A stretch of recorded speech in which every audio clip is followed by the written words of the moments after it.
Ashamaa harka fuunee kabajamtoota daawwattoota Maayaa Shoo kun sagantaa Maayaatiin nageenya keenya kan jaalalaa bakka jirtan maratti isin geessisuun jenna. Sagantaan kun walta'iinsa maltiimiidiyaa Siinqee fi OBN waliin ta'uudhaan yeroo maraasaa kanatti kan isiniif dhiyaatu. Har'aan tanagaa akkuma harka kee irratti argatanitti kitaaba namummaa waldaa barreessitoota Oromootiin kan ganna 10 dura barreeffame maxxanfame uummataan biraan kan gahame jechuudha. Har'a garuu waa'ee kitaaba kanaa haasa'uudhaaf osoo hin taane yaadachumaa fi yaadannoodhaaf isiniif kaase pireezidaantii itti aanaa waldaa barreessitoota Oromiyaadha. As na bira jira barreessaa fi gaazexeessaa Maammed Siraaj waliin jirra.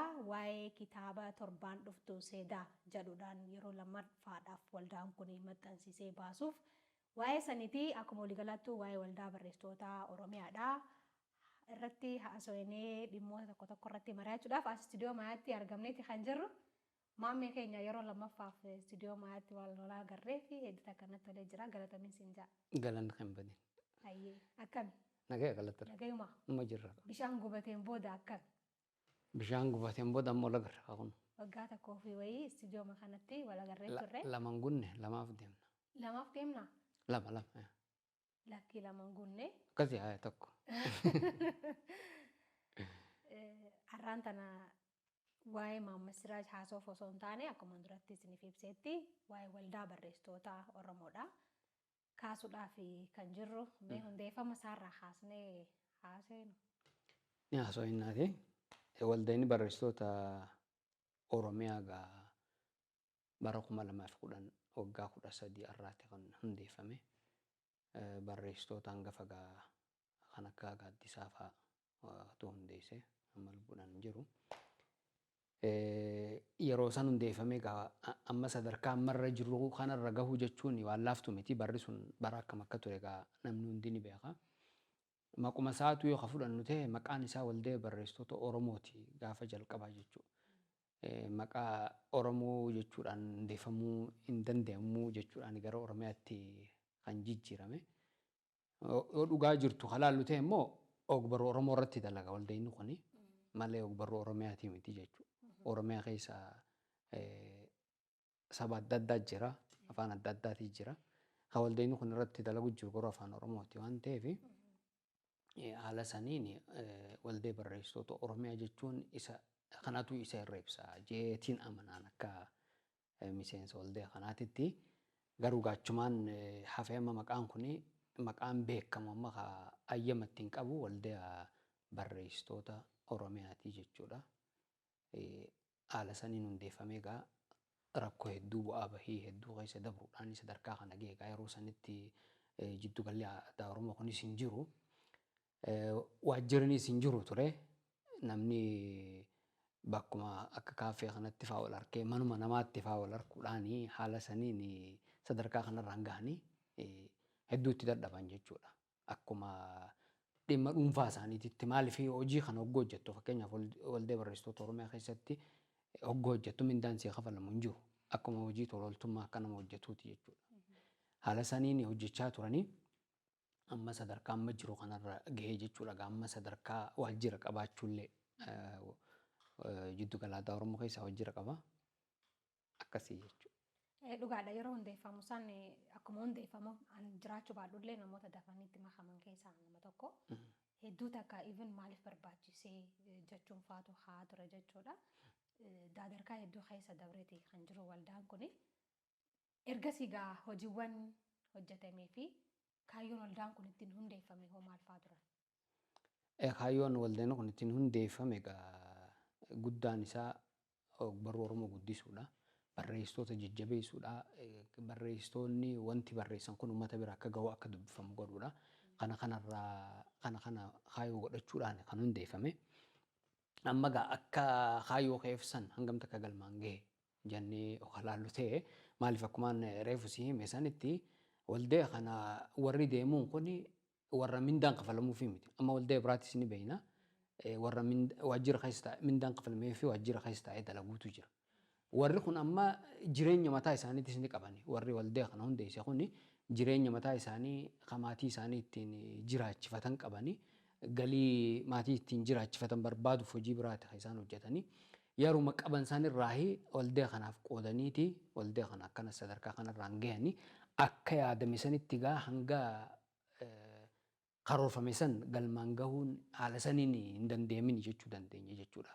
Rakkoo haala san yeroo san turtee fi waa bahi maaliif maqaa biraa faasii moggaasuutu jira waldaa kana ogguu hundeessitee deemtu. Wantummaan Oromoo wajji dhimma Oromoo wajji wal qabatu gaa rakkoo ture.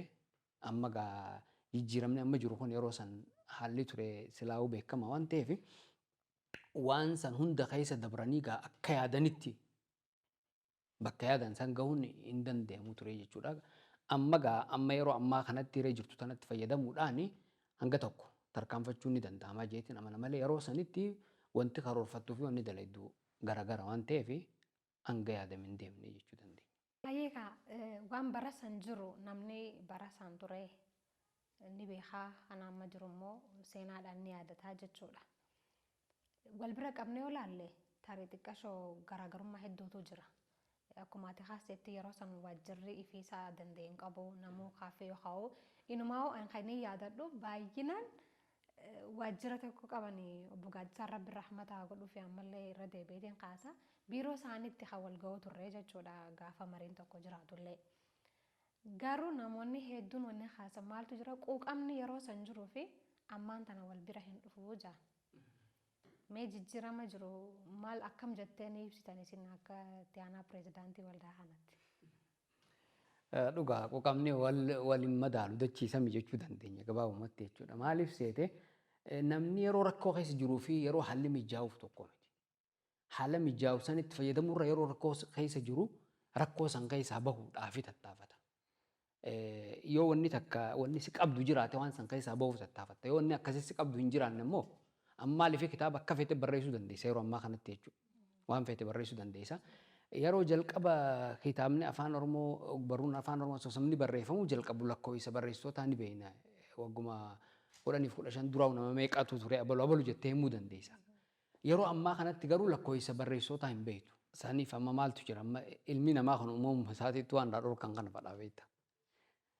Saniif yeroo kanatti wanni akkanaa hin danda'amu wasiin jee namni quuqama tokkotu itti dhagahama waan san keessaa bahuuf tattaafata jechuudha.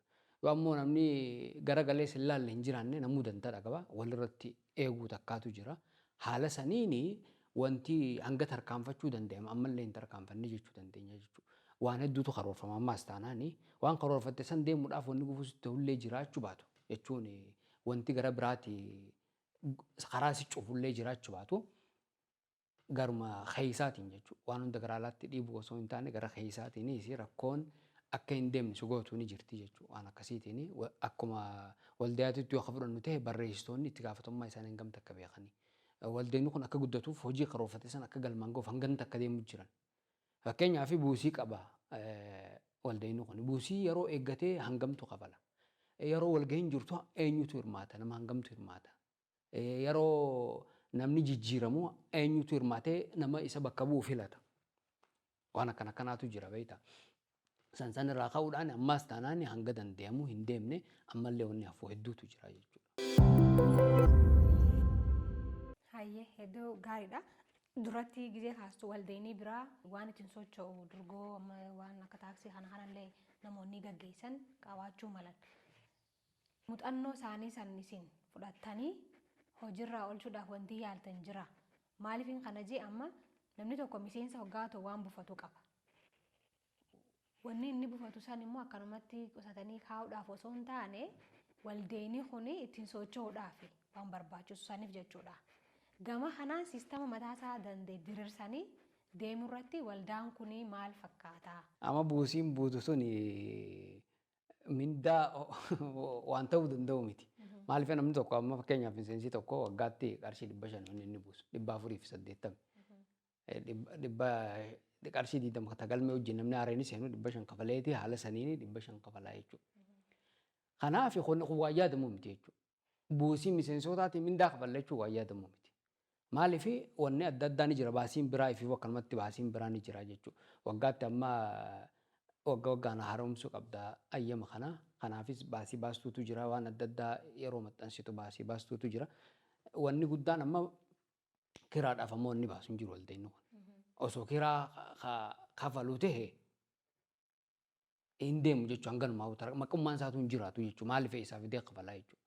Yoo ammoo gaa kiraa dhabnee jechuudhaan namni waa keessatti uumamee akkuma kanan dura gura kon jirtu namni furmaata barbaaduuf caca'u waan ta'eef yoo haala saniin namni kaka'umsa qabaatee adeemu ta'e malee amma kiraan manni kiraadhaaf wanni kafalan jiraachuu dhabuun gar tokkoon waldeenyi kun hanga akka umrii qabaatu godheeti jira jechuudha.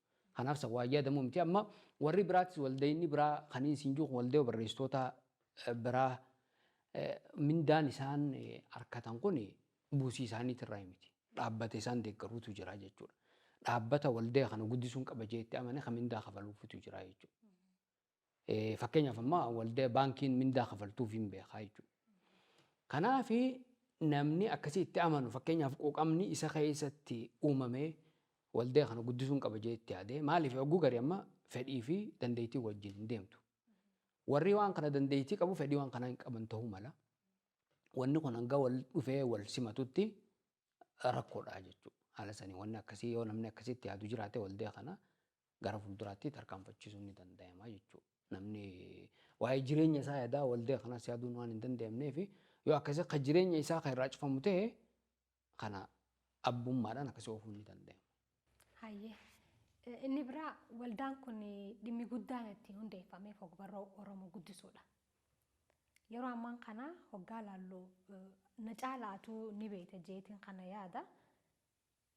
Kitaabileen baay'inaan maxxanfamuutti jiran hagas mara ta'uu baatullee uummata Oromoo kana baay'ina wajjin wal bira qabne gaafa laallu kan walgitu ta'uu baatullee baay'inaan bahaati jiran. Lakkuma saniin garuu uummata keessa wanni hawa tokko ni jira qulqullinaan wal qabatee. Waldeenni kun kanarratti maal godhu jira? Akka waldaatti amma wanni gama kanaa wanni hojjetame hin jiru jechuu dandeenya. Kanaafuu waldaan kun maal dalagu jira? Dhugaa himan firummaan hin baddu jaan himti hanqinni ni jira. Maaliif amma maaliiftu jira waan kana to'achuu irratti hanqinatu jira. Hanqina qofa osoo hin taane dandeettii dhabuunis ni jira jechuudha. Aangoo dhabuunis ni jira. Waldeenni kunis sila abbaa ta'ee aangoo fi godhuu qaba ifumaafuu jechuudha. Maaliif namni tokko waa barreessee yookaan yaada isaa mirga yaada isaa ibsachuu qabaa jaama.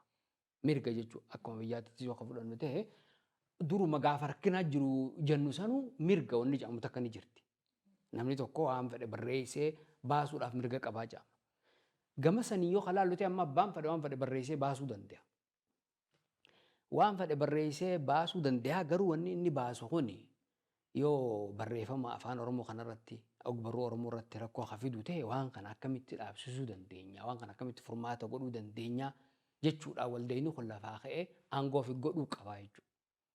Malee aangoon akkanumatti waan kana dhaqee maaliif akkana goota jee dhaabsisuu hin qabu jechuu ammatti. Garuu aangoo sanii kabiraarraa eeggachuu osoo hin taane ifiif abbaa itti ta'e waan kana akka waldee barreessitoota Oromiyaatitti waan Oromiyaa keessa jiru yookaan waan afaan Oromoo wajjin wal qabatu abbaa itti ta'ee hogganuun tasaatii jechuudha. Aangoo san kabiraarraa eeggachuu hin qabu ifiif abbaa aangoo sanii ta'uu qabaa jeetii. Kana garuu hanga ammaan tana hin goone. Hin goone. Kanaafuu uummata keessaa komiin guddaan ka'uu jira. Kitaabni eega maxxanfame immoo bakka galu hin beekamu. Mana barumsaatti illee laayibraarii keessa taa'uu danda'a. Namni san dubbise immoo takka maxxanfamnaa sirri jeetii kan dhaloonni bor dhufu fudhatu jechuudha. Kanaafuu ati amma akkuma nama dhuunfaattu yeroo baay'ee yeroo qeeqtu sin laala. Kan ammoo gara waldaa kanatti fiddee waldaayinii kun amma ittiin bulmaata isaa fakkeenyaaf aangoo qabaachuu dhiisuu danda'a. Waggaa kurnanaarraa gaafa hundeeffamu waldaan kun hundeeffamumaaf jedhamee tarii muuxannoo waldaalee biroorraa fudhatamee ta'uu danda'a kan boocame jechuudha ittiin bulmaanni seerri isaa jechuudha. Ammaan tana garuu waldaan kun sirriitti ilaalee fooyyessuu hin qabu gaafii kanaan qabaan. Maaliif namni barbaade akka barbaadetti kitaaba maxxansiisee magaalaa keessatti gadhiisa ni gurgurata taanaan kamtu sirrii miti kan jedhu dhaloonni akkamitti adda baafata yoo waldaan kun abbaatti hin ta'in. Dhugaadha. Kana maaltu jira amma inuma namni nagaafate illee jira fakkeenyaaf mata duruma irratti amma namni komii kaasee fakkeenyaaf mata duree hin taane yookaan kitaabni maqaan taane yoo qabu ta'e akkamitti waan kana to'achuu hin danda'ama akkamitti dhorkuu hin danda'ama waan jiru isin maaliif waan kana dhorkine waan jiru namni nagaafate. Namni nagaafateetiin nuti akka waldaatitti barreessaa barreessaa abaluu maaliif waan akkanaa barreessitee jennee dhorkuudhaaf aangoo akkasii hin qabnu. Maaliif akka mirgaatitti yoo kalaallu ta'e abbaan fedhe waan fedhe barreessee baasuu danda'a. Garuu eega ba'ee booda wanni sun yeroo akka qabaate fakkeenyaaf kitaaba biiroon aadaa fi beeksisaa Oromiyaa yeroo sanitti jechuudha. Baaseetu jira dikshiinarii afaan Oromootiin jechuudha. Kitaabni suni amma dogongora achi keessa qabuun akka gubatu godhamee murtaa'ee jechuudha. Amma gubachuun isaan gara biraatti yoo ilaallu amma kitaabni sun yoo deebi'ee sirraa'ee maxxanfames gaarii ture guutumaa guutuutti gubamee dhabamuun isaa sana an akka kiyyaatti akka dogongoraattiin fudhadha. Wanna akkasii amma fakkeenyaaf haalli itti eega bahe booda waan kana dogongora san sirreessuuf tarkaanfiin irratti fudhatamee jira jechuudha. Garuu waan karaa deemu jiru tokko abaluu maal baasu jira osoo hin beekne tokko deemtee dhaabsisuu hin dandeessu jechuudha. Bakka gariitti jecha hin taane ta'etti bakka gariitti jecha gaarii yoo ta'u ta'e namni sun ammoo gaarii san qabee yoo ta'e gaarii san baasee ta'uu malaa jechuudha. Waan akkasii walumaa galatti barreeffama afaan Oromoo jiru qabatuma mata durummaanuu mata duree wal fakkaatu fa'aa haalli itti bahutu jira. Kitaabni garuu barreessaan adda adda mata dureen garuu takka. Waan kanaas haalli amma galmeessuun jalqabamee jira jechuudha. Rakkoo akkanaa tana hambisuudhaa fi barreessuun jalqabamee jira. Gama kanaan barreessonni kitaaban isaan bira jiran akka galmeessan mata duree san kitaabni biraa akka hin baane jechuudha. Amma weebsaayitii mataa isaa qaba walda'inni kun fakkeenyaaf. Weebsaayitii san irratti kitaaban kuni mata dureeleen kuni achirratti bahan jechuudha. Hogguu achirratti bahanii namni fakkeenyaaf kitaaba baasuu fedhu. Haduraan rakkoo inni ta'e maali beekta barreessaan afaan Oromoo aadaa dubbisuu hin qabu. Fedhii barreessuu qabaa jechuudha. Fedhummaan sanuu silaa barreessuudhaan dubbisuudhaan nama keessatti dhufte nama garii amma barreessuu hedduu dubbisuudhaan kan barreessuun isa keessatti uumamuutu jira. Waan akkasiiti. San waan ta'eef aadaan barreessuutu gad bu'aadha jechuudha. Aadaan dubbisuu jechuudha. Aadaan dubbisuu gad bu'aa ta'uun kuni ammoo ogbarruu Oromoo irratti rakkoome jechuudha. Akkanumatti lafaa kee kitaabaan barreessa jira. Peejii kudhan barreessee kitaabaan barreessee jira.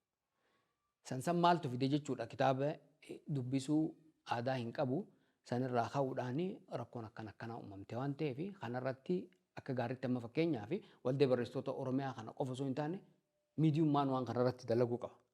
Waldeen barreessitoota Oromiyaa maal dalagu jira? Hojii takka amma fakkeenyaaf kitaaba hogguu eebbisu qofa waa'ee waldee barreessitoota osoo hin taane waldeen barreessitoota Oromiyaattis qeeqamuu qabaa jeetiin amanaan. Waan akkanaa maaliif hin godhini? Dirqama akkanaa wanni akkanaa kun dalagaa teessanii miti jedhamee yookaan yeroo yeroodhaan rakkinni inni jirus bakka hanqinni jiruttis yookaan ka'u ta'e if eeggachaa deemuun ni dhufti jechuudha. Osoo miidiyummaan gama waldaa kanatti hin dhufiin dura ogeeyyiin yookaan barreessitoonni keessumattuu horee kana keessa jiran namoota baay'ee ciccimoo ta'an sirraa eegalee jechuudha. Ifii keessaniin if qeeqxanii bika kanatti hanqina qabna. Ciminni keenya immoo bakka kanatti waan kana silaa osoo dalaguu qabnu irraa hanqanne jettanii waan kaastan. Kitaabnummaan kunuu barreessaan ka barreessee hangam takka hawaasa bira gahutti jira yoo jenne hin jiru harumatti hafa. Barreessaan afaan Oromoo maqaa qaba. Maqaa barreessaa jiru.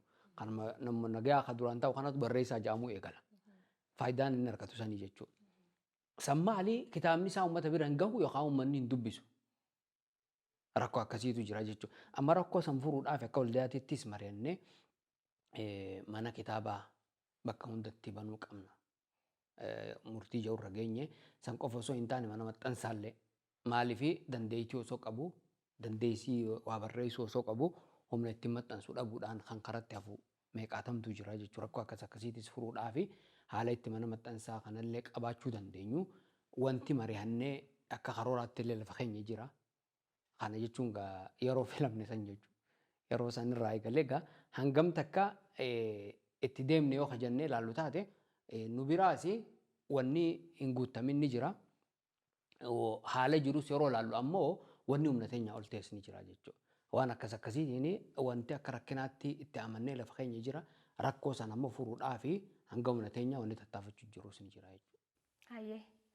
Kabajamtoota daawwattoota keenyaa kan daawwachaa jirtan sagantaa Maayaati. Sagantaan kun walta'iinsa maltiimiidiyaa Siinqee fi OBN waliin ta'uudhaan kan isiniif dhiyaatu. Har'aan tanagaa akkuma daawwachaa jirtanitti gaazexeessaa fi barreessaa Maammed Siraaj pireezidaantii itti aanaa waldaa barreessitoota Oromooti. Waa'ee waldaatti hankaasaa jirru hanqinootaa fi cimoota jiran tartiiba keessaa dabranii as ga'an kana kaasnee fi kanaasaa jirru yuutuubii maayaa show like subscribe share gochuu hin dagatinaan isin jaa hamma maayyii sagantaa keenyatti nu wajjin turaan affeerraa kiyyaa turte gaariin isin fawwa. Hayyee hamamme waa hedduu kaasu jirra amma kaniin irra dabaluu barbaadu. Barreessaan tokko gara waldaa kanatti hoggaan ifi dhufu yookaan gaafa miseensa ta'u ulaagaa mataasaa danda'e qaba jedhee namana hangam beekutti wanti fooyya'ee jiraate malee. Mee sanaa kaasu nuti namni tokko miseensa waldaa kana ta'uudhaaf ulaagaan jiru maal fakkaata? Akkuma ilaalle reefullee atillee kaaftetti amma dambii ittiin bulmaata dambiin waldaa kanaa hagguu qophooytu. Dambii biraa kan waldaa biraarraa fudhatameetuma miseensi tokko akkana dirqamni isaa akkana mirgi isaa akkanaa jaamecha keessa kaayamee jira. Haaluma saniini kaayame moonni kunis malee yeroo jalqaba kaayamu suni akka ogbarruu Oromootii wajjin deemutti miti kan kaayame. Ammas keessaas kan jiru umriin 15 ol ta'uu qaba. Kan heerri yookaan mirga miseensa ta'uu isan dhorkin ta'uu qaba waan akkanaa jaa kabuusii kafaluu danda'u ta'uu qaba fa'aa. Akka waldaa barreessitootaatti garuu kitaaba barreessaa ta'uu qaba wanni jiruus jiraachuu qabdi. Waan akkanaatu jira waan ta'eef amma waldaa kana keessatti namni hundi miseensa ta'uu ni danda'a jechuudha. Umriin isaa 15 ol taanaan miseensa ta'uu danda'a jechuudha. Akka amma jirru kanaan jechuudha. Kan biraa ammaas miseensa kabajaa warra jaamutu jira warra buusii hin buufne akkanumatti yoo waldaa kanaaf nama waa gumaachu ta'e yookaan waa gumaachee jiraate kabajaadhaan miseensa ta'uu danda'a jechuudha. Filuu fi filatamuu hin danda'u malee haala saniin ta'uu danda'a. Wanti kun gaa kanuma lafa jiru saambiluma lafa jiruutu fuudhame haala saniin waldaan kun akka hayyama ittiin argatuuf kan qophaa'e waan ta'eef akka waldaa kanaatitti yoo kan qopheessine jenne dambummaan kunuu waan marra deebi'amee ilaalamuu qabu jechuudha. Hayyee barreessitoonni immoo kitaaba isaanii fudhatanii dhufanii hoggaan ifin miseensa ta'an haalli kitaabni isaanii kitaaba ammaan duraa bahee waliin akka waliin dhoyne waan qophii godhame yoo jiraate karaan ittiin ilaalamu ni jira. Amma wanni guddaan kitaaba wanni fiduuf namni suni kitaaba saasan laallee yookaan kitaaba biraa wajjin wal fakkaataa yookaan biraarraa fudhatamee ilaaluuf osoo hin taane miseensa ta'uudhaaf barreessaa kitaaba kanaatii jaameeti. Amma fakkeenyaaf kitaaba fiduu qaba wanni jiru hin jiru dambii keessa yookaan kalaallu ta'e jechuudha. Garuu akkanumatti itti amanamee irratti walii galameetuma barreessaan tokko hogguu miseensa ta'uu dhufu footoo isaatii fi buusii isaatii fi kitaaba isaa fidee dhufuu qaba jechuudha. Haala saniin dhufee akkasitti wanni miseensa ta'a jechuudha. Malee akkasitti wanti ilaalamee kitaaba kee bakka kanatti akkana gootee hanga ammaatitti wanni akkasitti dalagamee hin jiru jechuudha. Wanti kun garuu dhuguma akkuma ati jette kana amma rakkoo akkasii fakkeenyaaf mata duree wajjin wal qabachuudhaan wanni tokko jalqabamee jira. Mata duree wal fakkaatu akka hin uumamneef jechuudha. Wanni kunis amma tartiibumaan waan yeroo yeroodhaan jijjiiramni dhufaa deemu yeroo tokkotti akkumaan siime kana gaa wanni kuni waldayni kuni nama guutuutti waan kana dalagaa godhatee dalaguu hin qabu. Fakkeenyaaf amma dhugaa dubbachuuf hanga dandeemu tattaafachuu jira nama fakkeenyaaf pirezidaantiin waldaa kanaa Roobinaa Shumiitii fi barreessaan Lalisaa Idriis tattaaffiin isaan godhu jira waan laaftu miti jechuudha. Fakkeenyaaf waajjirri waldaa barreessitoota Oromiyaa bakkuma irra taa'uu hin qabu ture duraan. Kursiin hin jirtu. Waan saniis hanguma humna isaanii tattaafatanii bakka adda addaatirraa deeggarsa barbaaduudhaan wanni sun akka guutamtu wannummaan namni irra taa'uu waajjira san keessatti akka argamtu godhanii jechuudha. Kanaaf hanga dandeemu namni akkanatti tattaafateeti waa mul'isutti jira waan ta'eef yeroo takkatti waan jijjiirama guddaan eegamu miti jechuudha. Hayyee kitaaba gaayoo kaasnee amma yeroo ammaan kana keessumattuu kitaabilee seenaa kan inaan laale hanga amma hedduun isaanii walirraa tokko kaanirraa fudhatee hammatti anfamuufaatu jira. Yeroodhaaf amma asitti mata duree kitaabaa fi barreessitoota kaasuu baannullee jechuudha. Kanarratti immoo waldaan kun abbaa ta'uun dirqama jeetiin amana ani akka nama tokkotti. Isin gama kanaan wanti isin bira geessan tarii jiraachuus danda'a jiraachuu dhiisuu danda'a. Fuulduraaf garuu wanti yaadame jira gama kanaan. Amma yeroo darbe mirga abbeentaa yookaan copyright irratti leenjiin kan namaa akka ture quban qaba. Tarii leenjiin kunis hamma ta'e isaan barsiisuu danda'a jedhee yaada. Isin gama keessanii akka waldaatti garuu kitaabni nama tokko amma mata duree qofaan miti. Qabiyyeen isaa akkuma jirutti fudhatame yookaan kitaaba 4-5 irraa fudhatame kitaaba tokko baasanii mata duree isaa jijjiiruu danda'an. Yoo keessa isaa seentanii hin laalle yoo ni fi sheelfii irratti naaf haa ta'u je'ee kitaaba sana waldaatti yoo fide akkanuma keessan taanaan namni kaan immoo waldaa kanarraa maal barataa dhagaafiin kiyya. Dhugaadha. Rakkoon akkasii ni jirti.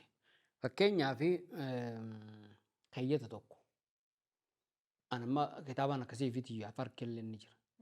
Keeyyata tokko guutumatti waan takka osoo keessaan jijjiiramin akkuma jirutti fuudhee kitaaba sanarraa fuudhee kitaaba kanarraa kaa'ee wanni akkasiitti ni jira jedhuguma. Maaliif namni gariin inumaa seenaan barreesse jeeta kitaaba adda addaa walitti qabee ka barreessuutu jira. Dhugaa dubbachuuf seenaa akkuma laaftutti kaaniitii miti ka barreessan. Wanni akkasii amma seena balleessu jirti. Namni gariin waan garii kanuma lafaa ka'ee ka barreessuutu jira beekta. Waanuma isatti fakkaate ka barreessu jira. Osoo nama hin gaafanne jechuudha. Fakkeenyaaf waa'ee tuulamaa yoo ka barreessitu taate lafa tuulamaa keessa deemtee waa hubachuu qabda dura jechuudha atummaan. Yoo ifiif hin beekne wanni namatti himtu hin jiru jechuudha. Fakkeenyaaf amma namni waan akkasii barreessu kun maal ta'a deebi'eeti waa'ee kitaaba isaa ka gaafattu ta'e waanuma kitaaba isaa keessa jiruu sitti himuu hin danda'u. Maaliif hin beeku ifiifuu jechuudha. Ifiifuu waan hin beeknee fi kitaaba isaa sitti himuu hin danda'u jechuudha. Wanni kun dhugumatti waan irratti dalagamuu qabu maaliif akka aangoon tiyyatana jee waldeenni kun hanga ammaatti waan hin beeknee fi waan akkanaa kanarratti fuula isaan deebifne jechuudha. Kun amma waan fuula irratti deebisee irratti dalagamuu qabu. Hayyee waa hedduutu hafaa jechuudha. Akkuma waliigalaatti yoo haasne waldeenni kun waan sirriitti qalbeeffatee xiinxalee keessumattuu immoo uummata biratti gadi bu'ee ilaalee waan ofirratti dalaguu qabu hedduu akka jirutu natti mul'ata. Keessumattuu amma fakkeenyaaf duratti haasnee jirra qulqullinaan wal qabatee rakkoo guddaatu jira. Waldaan kun garuu akkuma nama kaan ilaaluurraan kan hafe waan godhe hin qabu. Namni immoo dubbisutti hin jiru aadaan dubbisuu baay'ee laaffatee jira jechaati. Atuu kan jechaa jirtu jechuudha. Barreessaan gamee isaan Yaasoo Kabbabaa as istuudiyoo keenyatti wal agarree haasawaa taasisneen uummanni dogoggora hin qabu jedhe. Nutu rakkoo qaba. Barreessitoonni hagam takka waan qulqullina qabutti kanneen jirra. Ani amma muuxannoo kan koo yooniin sitti himee guyyaa tokkoofiyyuu rakkoo nama naaf dubbisu kitaaba kiyya dhabeen beekuun jedhe. Isarraa waa hedduun baradhee barreessitoonni kamiyyuu irraa barachuu qaban jedheen amana. Yaasorraa jechuudha. Kana wal qabatee aadaa dubbisuus ta'e kitaabileen kun dhaqqabummaa isaanii babal'isuudhaaf waldaan kun maal yaadee jira? Kitaabni ni eebbifama. Erga eebbifameen booda bakka galuun beekamu. Malaale. Yaasoo Kabbabaa koppii mee maxxanteessa kitaaba? Guddaan meeqaa jiru? Jechuun wanti hundinuu riilatiividha. Wal bira qabnee hoggaaniif ilaallu. Namni 1000 takka maxxansisee bara. Uummata kanaaf kitaabni koppii 1000 takka jechuun hedduu xiqqaadha. Koppii 1000 takkaami koppii miiliyoonii takka xiqqaadha. An akkasitti naman. Xiqqaadhaa miti. Yeroo ammaan tana garuu koppii 1000 takkitti san fiduudhaaf nama hedduutu rakkachuu jira. Bara amma wanni ati naan jechuu jirtu kuni namni dubbisu ni jira. Waldeetu kitaaba kana biraan hin geenyidha miti. Jechuun qulqullina kitaabilee bahantu hamileessee uummata kana gara aadaa dubbisuutti fiduu dadhabeedhaan kan hin jechaa jiru. Lachuu ni jira. Gara lachuutu inuu rakkinatu jira. Barreessaa biras akkuma reefu kaafne barreessaanii aadaa dubbisuu hin qabne akkamitti barreessaa ta'uu danda'a. Maaliif namni tokko yoo haa barreessuu fadhu ta'e jireenyi isaa akkuma nyaata guyyatti oggu 3 nyaatutti kitaabaas guyyuu dubbisuu qaba jechuudha. Yoo barreessuu fedhii haa qabaatu ta'e. Oggu garii barreessuuf osoo fedhii takka isa keessa hin jirre namni tokko osuma dubbisuuti fedhii waa barreessuu isa keessa dhufti. Kitaabuma dubbisu kana keessaa yaadni waa barreessuu isa keessa dhufa. Namni hedduun akkasitti eegalaa uumamaa barreessu. Sawwaan ta'ee fi aadaan dubbisuu garama aadaa dubbisuutiin isaan qinatu jira. Maaliif namni dubbisu yoo dhugumatti ni jira ka jennu ta'e kitaabni afaan Oromoo guutuutti barree wanni miti jechuu hin dandeenyu. Kanaafuu waldeenii kun maal dalagu jira karoora qabaa'ee fuulduraa fi waan kana furuudhaaf waldaatu abbaadhaa ogbarruu irratti yoo jenne waldaan maal yaadee jiraadha gaafiin kiyya gabaabumatti. Bara amma aangoo tana fudhachuu qabnaadha amma wanni nan jechuu jiru tuni aangoo kitaaba kana to'achuu waldeenni kun fudhachuu qaba. Hanga ammaatitti akka dambii bulmaata isaatittis wanni aangoon achi keessa kaayamte hin jirtu. Garuu aangoo tana fudhateeti ana abbaan jee itti amanee fudhachuu qabnaadha. Amma rakkoo hunda gara waldee barreessitootaatti hin finne. Maaliif waldeenni kun hanqina mataa isaanii qaba galii hin qabu jennee jira. Buusii miseensonni gariin yookaan amma miseensi gariin kitaaba hogguu eebbisuu deemu waldee kana yaadata amma gariin. Yookaan xalayaan deeggarsaa akka beekam fudhatamu akka katabamtuufiif jechuudha. Yookaan ammoo waraqaa eenyummaa ittiin harkachuu fi waldee kana yaadataa jechuudha. Buusummaan haalli itti buufamtu akkana jechuudha. Sababa adda addaatiin sababni tokko yogguu jiraatu akkasi buufama. Kanaaf waldeenni kun humna hin qabu. Hanqinni isa bira jiru akkuma jirutti ta'eeti gama humnaati yoo ka fudhannus ta'e humninis hin jirtu jechuudha. Kanaaf ba'aa hunda gamana fiduu osoo hin taane deeggarsi waldaa kanaaf godhamuu qabdus ni jira jechuudha. Waldaan kun waa hedduu hojjechaa akka jiru quban qaba ani parsanaalii jechuudha. Kana caala garuu akka hojjetuun barbaada. Hojjechuullee waan danda'uuf jechuudha. Waan ammarra jiru kana caala hojjechuudhaaf immoo hudhaawwan kana yookaan akka rakkinatti wantoota kaasnu kana keessumattuu barruudhaan wal qabatee furamuu qaba. Furuudhaaf immoo maal yaaddanii jechumaaf hin kaasin malee hin beekuufi miti. Kabajamtoota daawwattoota keenyaa kan daawwachaa jirtan sagantaa maayaati. Sagantaan kun waltajjii maltiimiidiyaa siinqee fi OBN waliin ta'uudhaan kan isiniif dhiyaatu an qopheessuun sagantaa kanaa Arabshee Tarrafaati. Keessummaan kiyyaarraa immoo itti aanaa pireezidaantii waldaa barreessitoota Oromoodha. Gaazexeessaa fi barreessaa Maammas Siraachuu na waliin jira. Hamma maayii sagantaa keenyatti nu wajjin turaan isin jaa. yuutuubii Maayaa TV show like, subscribe, share gochuu hin dagatinaan isin jaa. Hayyeekaa waldaan barreessitoota Oromoodha. Hojiiwwan gurguddaa ammaan tana hojjechaa jiru keessa tokko kitaaba torbaan boruu eebbifamu seedaa jechuudha. Inni kaan immoo waggaa takkaan dura awaardii maqaa barreessaa gameessaa keenyaa Gaaddisaa Birruutiin eegalameetii kan jiru. Bara kanas akka itti fufuu qaba. Waan lameen kana haa kaasnume kan seedaa kitaaba seedaarraa eegallee achi immoo gara awaardiitti ceenaa jechuudha. Kitaaba kana mee namoota meeqatu barreessitoota meeqatu irratti hirmaatee qabiyyeensaa akka waliigalaatti maali? Amma akka hojii guddaa goonee hin dhaadannuun kitaaba kana jechuudha. Maaliif hanga barreessuu qabnu hin barreessin akka waldaatti yoo fudhannu ta'e jechuudha. Maaliif kitaabni jalqabaa kun namummaan kun bara 12 barreeffame waggaa 11 ture jechuudha. Waggaa 11 dura barreeffame kitaabni kun waggaa 11 booda kitaaba tokko ammaas barreessuu jechuun waan guddaa miti jechuudha. Kana akka waan guddaa goonee ittiin dhaadachuu hin qabnu. Garuu hanga namaahuu as bahuu waan takka kitaaba amma bahu jiru seedaadha mata dureen isaati. Seedaa kanarraa haaba akka duraan barreeffame irraa xiqqoonni itti godhu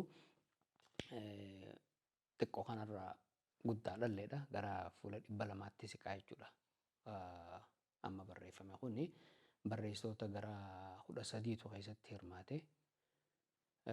Barreessitoota duraanii nama 3 fi barreessitoota haaraa nama 10tu kitaaba kana keessatti hirmaate.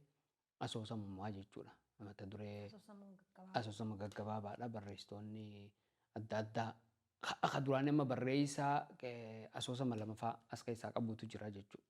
Kitaaba duraanii kana keessatti. Kana keessatti garuu barreessaan hundi asoosama tokko qaba. Asoosama 13tu barreessaa 13 barreeffame. Akkasii kitaaba kana keessa jira jechuudha. Seedaan haala kanaan amma maxxanfamee eebbaaf qophaa'utti jira jechuudha. Awaardiin Gaaddisaa Birruutis ni jira. Kan baranaa maal fakkaatamee karoora keessan maali? Awaardiin bara dabree irraa xiqqoo adda godhuudhaaf yaadne maaliif takka ja'aniiti lama ja'anii ha jalqabaa saniis jalqaba hogguu kaanu waan hedduu yaadnee turre. Waan hedduu hogguun siin jedhu kitaaba wal dorgomsiifnee akka badhaasanfaman godhuu qabna jettuun kaane jalqaba. Egasii takka jalqabaa wanni jalqaba hogguu eegaltu tuni muuxannoo feeti. Waan sanirraa ka'uudhaan yeroonis nu jalaa gabaabbatte yeroo nuti itti murteessinee fi yeroo wanni itti awaardii kanatti qopheessinee waluma jala waan ta'eef sababa sanitti ammaa fi baranaa kana ka gaaddisaa haa goonu. Jenneeti kitaabban gara jalqabaatti barreeffama barreessitoota yeroo sanii badhaafnee sanumaan goolabnee jechuudha. Osoo dorgommiin tokko hin jiraatin jechuudha. Ammaa kana keessatti ammoo kitaabban wal dorgomsiifneeti ammaas egaa ifitti heddummeessinee booda akka dadhabnee lafatti nafnee fi jenneetii gabaabsinee asoosamaa fi walaloo irratti fuulleeffanne jechuudha. Asoosama gabaabaa fi asoosama dheeraa walaloo akka waan sadiititti fudhanna jechuu waan kana. Haala saniin amma waan kana qopheessutti jirra. Kitaabban wal dorgomsiifnee amma kitaabaa fi hojiin biraa tokko miti. Fakkeenyaaf amma walleen takka daqiiqaa 5 yoo taatu taate dorgommii walleettiif amma zaata akka keessatti wallee meeqa dhaggeeffachuu danda'a jechuudha namni tokko. Kitaaba tokko dubbisuuf ammoo yeroo hangam fedha. Sansanis waan jiruuf yeroo qabnu tanatti fayyadamnee waan lamaan kana walaloo fi asoosama kana wal dorgomsiifnee akkasitti badhaasaaf qopheessinaa jennee kan karoorfannee jechuudha. Hayyee hedduu bareedaadha. Kitaabni seedaa gaa torbaan dhufu torbaan boruu eebbifama. Za'a meeqa eessatti? Kitaabni kun kan eebbifamu bakkuma hedduminaan kitaabni itti eebbifamu Giddu Gala Aadaa Oromooti. Achitti eebbifama. Zaanis zaa'uma baramte za'a 8 zaa'uma booda eebbifama waan ta'eef adoolessa 16 2015 akka lakkoofsa biyya kanaatti yookaan ammoo adoolessa 23 2023 tahaa jechuudha. Gaa namni hundi kitaaba kana eebbisuudhaaf dhugumatti wantiin arku jiru ammaas namni kitaaba kana hawwiin eegu jira bakka adda addaatti wantiin dhaga'us waan akkasiiti. Maaliif barreessitoota garaagaraatu keessatti hirmaate barreessitoota gara 13tu kitaaba kana keessatti hirmaate waan ta'eef waan kana arkuudhaaf namni hawwii qabuun arke. Kanaaf hawwii san arkuudhaaf eebba kitaaba kana irratti illee hirmaatanii akkasitti eebba kana harkaniin jaaha. Hayyee hedduu takka galatoomii. Galanna kennite. Ani waan kaasuu qabu hunda dheeffadheetiin jira. Waan hafee waan jettu jiraate immoo dhaamsa maayii gabaabsiti. Kitaaba kana akka maxxanfamuu fi maaliif maallaqa barbaachisaan jee warri hin deeggaranii numa jiran jechuudha. Waldeenni maallaqa isaatiin himta kan maxxanse kolleejjii Akmoon Linkiitu deeggarsa godhe jechuudha kitaaba kanaaf akkasumatti Lalisees Talent School kan obbo Gaaddisaan hundaa'e jechuudha iskuulli kuni. Haala saniin egaa Inistituutiin Qo'annoo fi Qorannoo Oromolleen gama gulaaluutiin kitaaba kana keessatti waa gumaacheeti jira. Kanaaf galatatu malaani. Kan biraa fakkiilee achirra jiran kaasuudhaan warri deeggara Akaaluu Qajeelaatii fi Alamaa yoo dandana warra galanni maluuni jechuun fedha.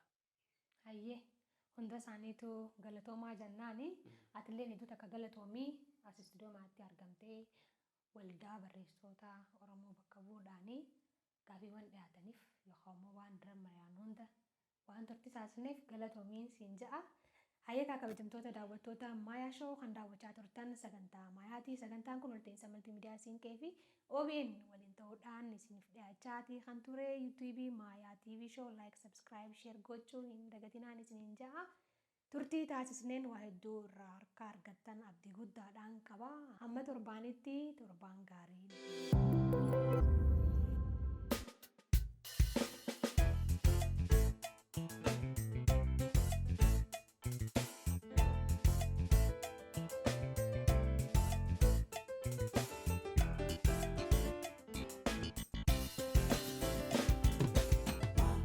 Show.